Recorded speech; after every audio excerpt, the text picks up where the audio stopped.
Monster House is a movie I'm sure we've all seen growing up at some point or another. It's a classic Halloween kids movie, and I find that I still watch it even now that I'm 24 years old. It's a great movie, and even now I find that it is aged very, very well. It's about a possessed house, as the name of the film would imply, a monster house, and it's a pretty fun kind of Halloweeny kids movie. In fact, I find myself watching it every Halloween. It just has such rewatchable value, and it's written in a way that it isn't just a kids movie. Anybody can enjoy it. The animation of this film is awesome. The score is awesome for this film. Robert Zemeckis did great job on this film. And the one thing I like about this is I know some people might find the art style for this film really weird and kind of ugly. I find that the kind of CGI claymation style works for this film. It adds more grunge to a kind of despairing movie. The film has really sad and dark undertones, and I think this kind of cheerful sort of creepy claymation style that they've gone for in this film really brings that to life and brings it to fruition. Not that this film is dark and despair all the time, as we do have this kind of fun claymation CGI art style, but then we have all kinds of jokes which have pretty much aged well. I mean, sure, there's a couple of jokes in there that you might cringe at nowadays, but most of the jokes and the humor for this film have aged quite well, and I still find myself laughing at them from time to time. The house being alive is represented way early into the film before we even see the house turn into a monster, as you would put it. As when Nevercracker dies, we can see that the grass is actually holding on to the stretcher, trying to keep Mr. Nevercracker there. And even more so, it shows the windows cracking and the view from the windows through the house's, I guess, eyes, for lack of a better term, watching DJ. The glass cracks, and the glass cracks in such a way where you can see the house wants to decapitate or kill DJ because it blames him for what happened to Mr. Nevercracker. DJ obviously feels really guilty about what happened to Mr. Nevercracker, and then he feels responsible for what happened, again leading into him becoming more of an adult. His babysitter arrives and Chowder leaves, and so he spends the night kind of locked in his room, and he ends up getting these creepy calls from the house itself.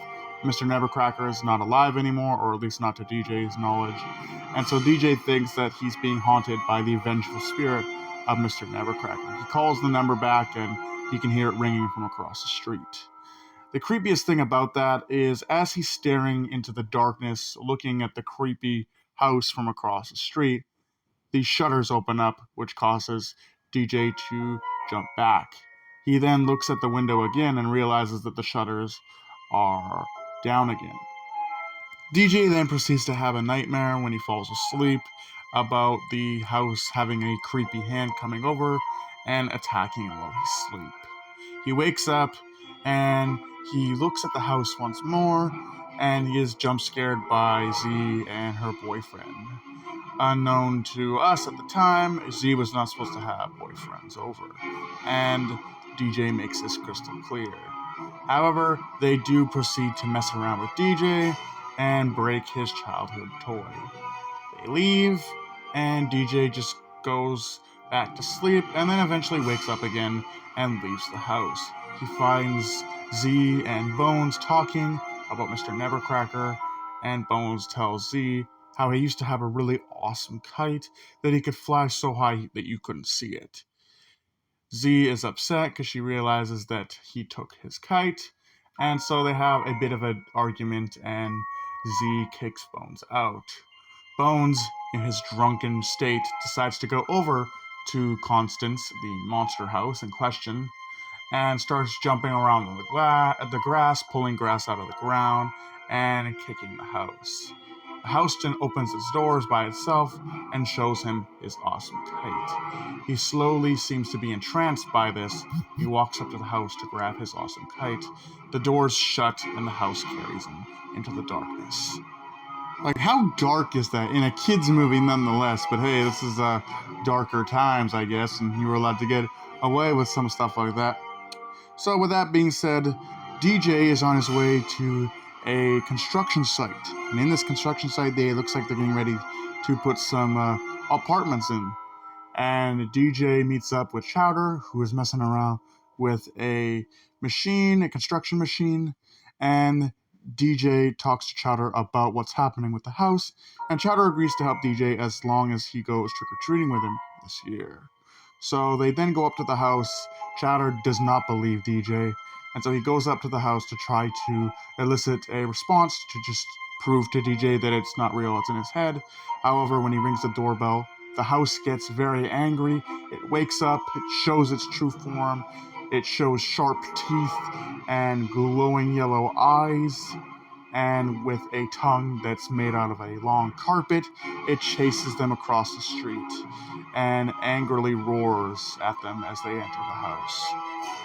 After entering DJ's house, it seems like Chowder and DJ stayed boarded up in DJ's room for the night, just watching the house all night, not even leaving to go to the bathroom. Pissed in some old Mountain Dew bottles. How disgusting is that in a kid's movie nonetheless? Before Z leaves, she goes up to the kid's room and gives DJ some chocolate and asks about Bones, how he left and never came back. The kids go on a rant about how the house probably ate him.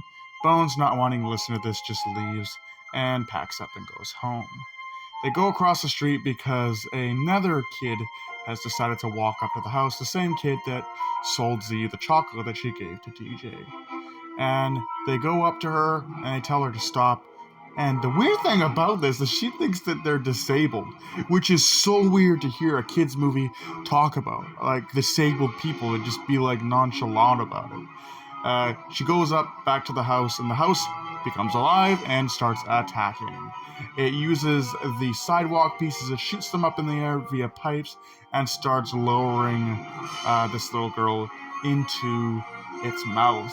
However, the cops show up right before it's able to eat this poor girl, and the house goes back into dormancy. No, wait, sorry, I messed that up. Z shows up before the house is able to eat Jenny, and so the house goes back into dormancy. Sorry, I messed that up.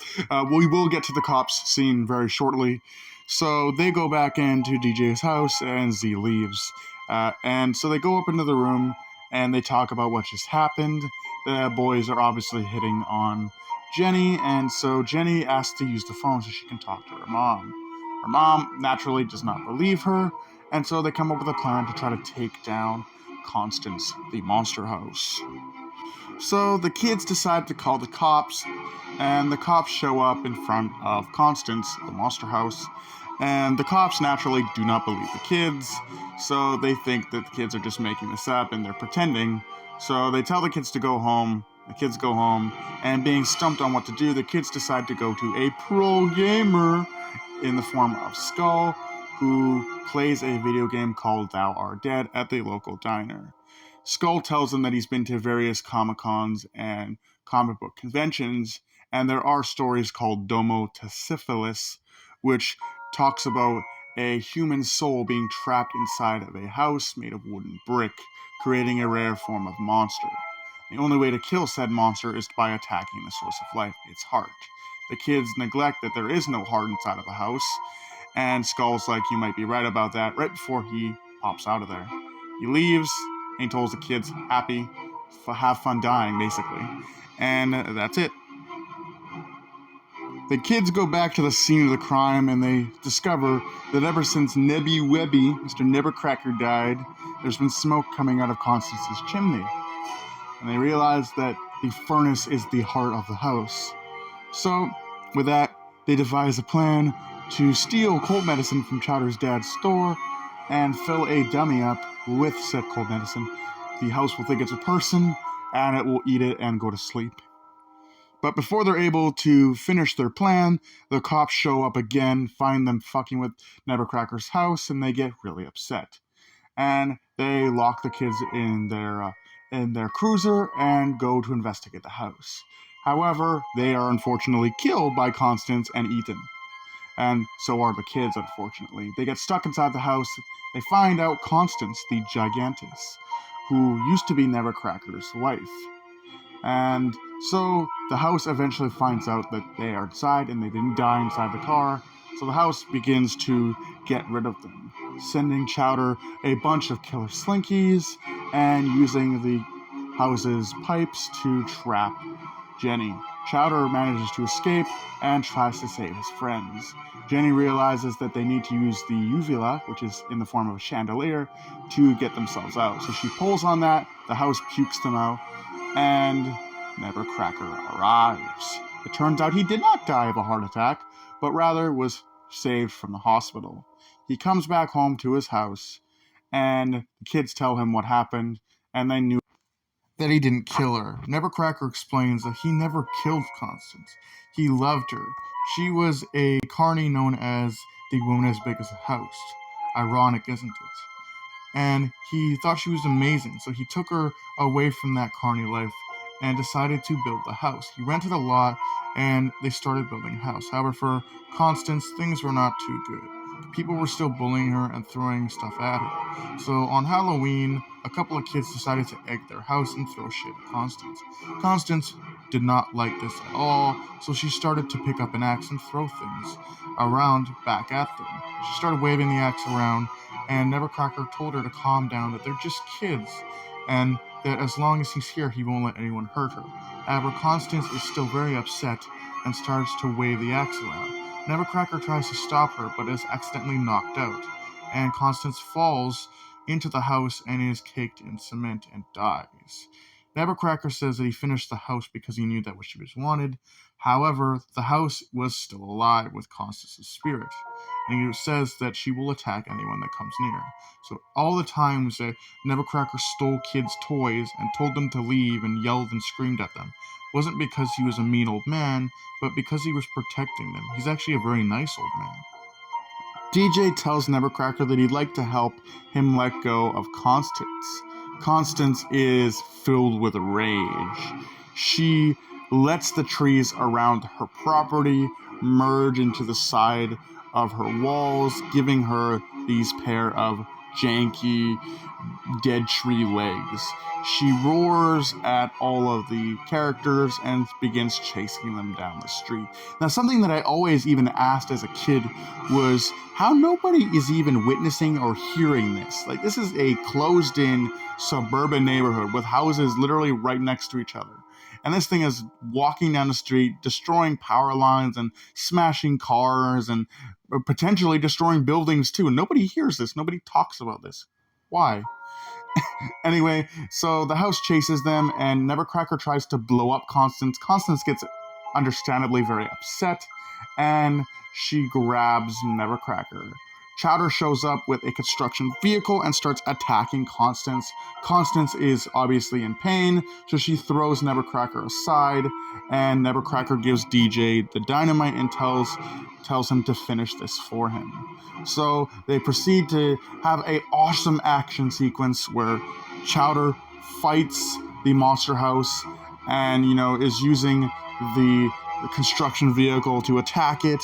However, they fall inside of a cavern, which potentially kills the monster house. Sorry, there's a train going by. Potentially kills the monster house, and Chowder is happy because he thinks he's won. However, the monster house is still alive. It's a mangled mess of parts and wood, and starts attacking once more. DJ gets on top of a clock tower or top of like a crane type thing and throws dynamite into the chimney. The monster house, in confusion, just kind of sits there and then blows up. The day is saved, Nevercracker and the rest of the neighborhood is freed, and so on Halloween night, Nevercracker decides to help the kids give back all the toys that the monster house stole, and everything is happy. And what happened to like, where is Nevercracker gonna live? He has no house. Anyway, that's the end of the movie. It's a pretty fun Halloween movie. I like the Monster House. This is definitely a movie that I've watched countless times as a kid and even now as an adult. With that being said, hope you guys enjoyed my look into Monster House. It's a great Halloween movie. You should definitely check it out. It's on Netflix. And with that being said, hope you guys had a great night. Happy haunts, and I'll see you in the next frightening video.